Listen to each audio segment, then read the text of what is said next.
Hey friends, this is Rich with BCS Pool Pros. Today I want to talk briefly about should you start a service-based business, service-based company, or should you do like a widget-based one? So I'll give you the pros related to a service-based company. God allowed myself and my wife Lisa to build True Light Pools, a swimming pool cleaning company from 2016 to 2023, and we sold it in 2023. And then now we've started another company, another swimming pool cleaning company, BCS Pool Pros. And so I'll give you the 6 essential strategies to building a service-based company that will lead you to success. If you do these, you're going to succeed. First is to have a solid business idea for your area. So, for example, if your area cannot support, your idea for a service-based company, then it's not going to get off the ground.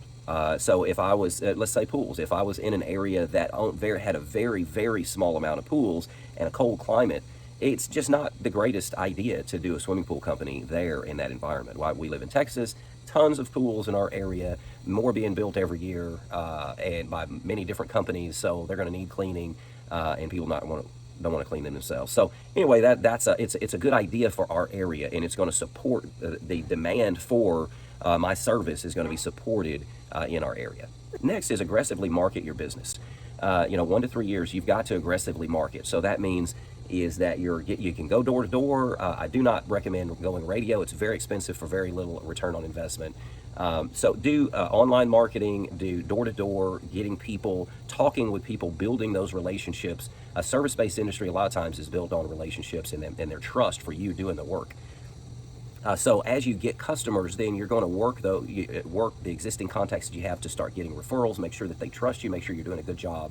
You're going to get referrals, but also do that online marketing, door-to-door, hang tags if you want, mail-outs. You can blanket certain neighborhoods. You can use signs, guerrilla marketing signs. There's different things, but aggressively market within the first 1 to 3 years. You're going to get that marketing wheel turning, and you're going to start getting results related to people coming your way to be able to continue to build a business. Next is just be good at, number 3, be good at what you do.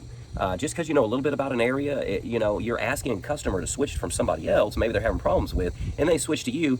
If you're just not that great at what you're doing, they're going to struggle, you're going to struggle, and they're going to regret their decision going with you, and then they'll finally drop you and get somebody else. So be good at what you do. Like for me, pools are easy for me. I can look at a green pool. I know exactly what to do to turn it around in 3-4 days, and it's going to look crystal clear. I know what to do to clean it, turn it around, chemicals, all that kind of stuff.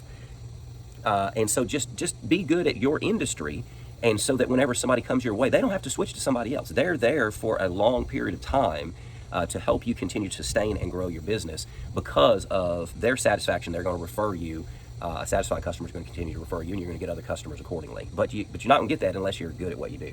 Hey, we just covered 3. I'm going to cover the other 3 in just a moment. If this is helpful for you so far, if you're enjoying this, please do me a favor and hit the subscribe and the like button, and we're right back to the video. Thank you. 4 is have great customer service. I know a pool person, he said to me before, I kind of just wish customers would leave me alone. And so I don't know how he's in a service-based industry if he doesn't want to talk to customers.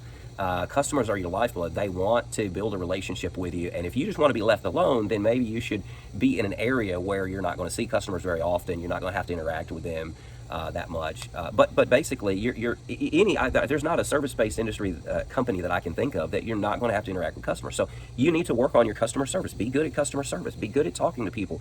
Value them for more than what they give you, which is just money. Value them for people. Enjoy people, and then customer service is going to come naturally. Just be friendly with people, treat them with respect, and then you're going to have great customer service. If they have a complaint, own it when it's your problem, when it's your mess up, own it, and then commit to fix it at your own expense, and make it right, because you want that long-term relationship. It doesn't matter if you messed up on something, own it. Most of the time, people are going to be just fine with mistakes as long as you're honest with them and you do the right thing, and treat them well. That's great customer service. 5 is invoice customers timely and regularly. I've heard of people, they're not billing. Some people bill after every week. Some people bill monthly. That's going to be at least the minimum, is billing monthly. But if you're like a lawn care business or something, you can bill after every mowing or something. But I've heard people wait 3 months before they ever send a bill. So they're sending it once quarterly. And then they have massive bills, especially like that was in the pool cleaning industry. And so they billed for all of the labor and all of the chemicals for 3 months over the summer. It was a massive bill, $1,600, $1,800 Customers don't want that. Yeah, that's a big shock at the end, and it also shows that you don't have your stuff together enough to actually bill them in a timely manner. And maybe you say, "Well, I hate doing paperwork." You have to do the paperwork. If you can't do it, then you hire somebody else to do the data entry and get the bills out in a timely manner, whether that's weekly, every 2 weeks, or monthly at a minimum. You've got to get, if you're not going to do it, then you got to hire somebody else that's going to do that in a timely manner to get the bills out, because you're training your customers that I'm doing the work, I'm sending stuff to you, and I also want to get paid in a timely manner. If you're not billing for a quarter and then they stiff you for $1,800 worth of work, or a big project that wait after you finished a project, let's say you're landscaping or something, you didn't bill them for a whole month afterwards, and then they wait another month or two and then stiff you on the bill. You've given away lots of labor and work and chemicals, all kind of stuff. You've given all that away for free, and that's just because you didn't have it together to bill regularly. Next is that why do you need to bill regularly and on time? Because you have to pay your expenses on time and regularly. So you have to have that regular supply of money coming in, so that you can pay your suppliers, you can pay yourself, you can pay your employees in a timely manner, and then so that you also minimize the risk of getting stiffed. If you're only allowing customers a certain time frame to pay within, or else you're going to stop doing work for them, then it trains the customers to pay on time, to pay regularly. And then it lets them know, look, I'm not one that you can stiff. If you're going to try to stiff me, I'm going to fire you as a customer. I'm going to move on. And that further reinforces that you have you have your act together. You're a good company. People that don't pay regularly and stuff, they care less who they get with, because they're just trying to get free services or free labor and free services and stuff like that.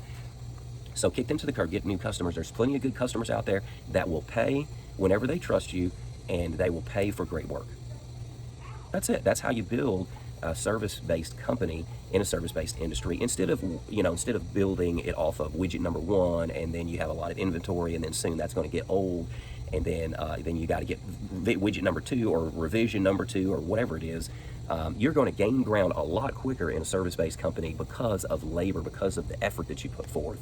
It's going to grow so much quicker because of that, instead of a widget-based company. Should you start it? Really evaluate those 6 things and see how that fits with your personality, your temperament, and see if you're able to, if you're willing to put those kind of things on your shoulders to remove those obstacles as you continue to move forward. You do those 6 things and you will have a successful company. Just like we've already built one company, we're building this next one, and I have all confidence that God is going to allow us to build this next one just like the first one. So we're thankful for that, thankful to see what God's going to do, and come along for the ride as we continue to build this next company, BCS Pool Pros. If you have any comments or questions, please put those in the comments. I'll be glad to answer those for you. And if you want personalized training in the pool industry, then contact me and we can work something out related to that to get you trained in the pool industry. Thanks for watching. Please subscribe, and we'll see you next time.